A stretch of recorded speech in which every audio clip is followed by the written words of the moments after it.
Bonjour mesdames et messieurs, bienvenue dans ce flash d'information. Rendons-nous tout de suite à Bengabougou, village situé à quelques 20 km de Korogo. Hier samedi, le Premier ministre Amadou Gon Coulibaly y a lancé le projet BID-UEMOA d'hydraulique et assainissement en milieu rural. Ce projet de plus de 8 milliards de francs CFA a pour objectif d'améliorer durablement l'accès à l'eau potable et l'assainissement en milieu rural. C'était en présence de certains membres du gouvernement et des autorités administratives de la région. La réalisation de l'autoroute Bouaké frontière Burkina Faso se précise. Les études préliminaires sont achevées et elles viennent même d'être restituées lors d'une séance organisée par l'AGEROUTE, l'agence de gestion des routes. Ces études ont concerné le tracé de l'autoroute sous-régionale. Les précisions de Cheikh Kodé. Le projet autoroutier Bouaké frontière Mali-Burkina Faso via Ferke-Sédougou avance à grands pas. Sur un total de 3 études, 2 portant sur les études préliminaires et des recherches, ainsi que sur les aspects techniques d'avant-projet sommaire, ont été présentés lors de cette séance de restitution. 3 tracés ont été retenus pour la réalisation de ce projet. Il s'agit des tronçons Bouaké-Ferke, 250 km, Ferke-Burkina Faso, 80 km, et enfin Ferke-Mali, 100 km, soit un linéaire total de 430 km. L'étape d'aujourd'hui, c'est pour arrêter un tracé. Donc, le bureau d'études a fait plusieurs variantes. Ces variantes vont être exposées, discutées par les techniciens et un rapport sera produit à l'attention des autorités.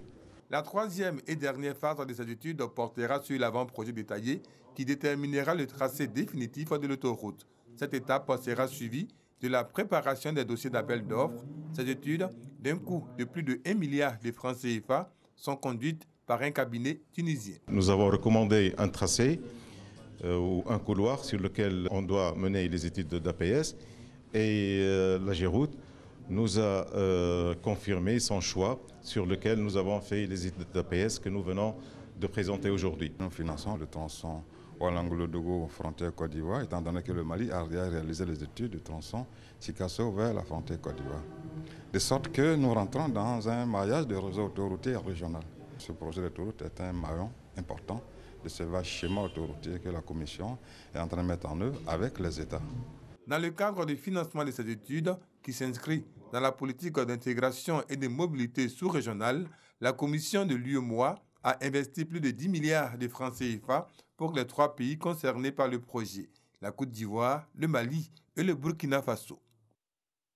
Le reportage de Cheikh Kodé a été commenté pour vous par Jean-Jacques Kwameala.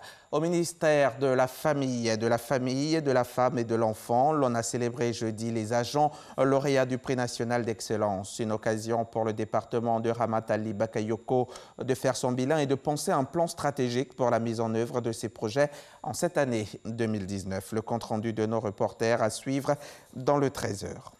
L'opération Grand Ménage, initiée par le ministère de l'Assainissement et de la Salubrité, a eu lieu le premier samedi de chaque mois. Hier, 2 février, c'est San Pedro qui a accueilli la 24e édition de l'opération. Opération au cours de laquelle la ministre Anne-Désirée Oloto a confié les prochaines éditions aux différents maires. Vous l'entendrez tout à l'heure. Restez en place donc. Au Sénégal, la campagne pour le premier tour de l'élection présidentielle du 24 février prochain commence officiellement ce dimanche. Les 5 candidats en lice, le sortant Macky Sall, Idrissa Seck, Issa Sall, Madick Niang et Ousmane Sonko ont jusqu'au 22 février, soit 2 jours avant le scrutin, pour convaincre. À Khartoum, au Soudan, un accord de paix a été trouvé ce samedi 2 février entre le gouvernement centrafricain et les 14 groupes armés représentés.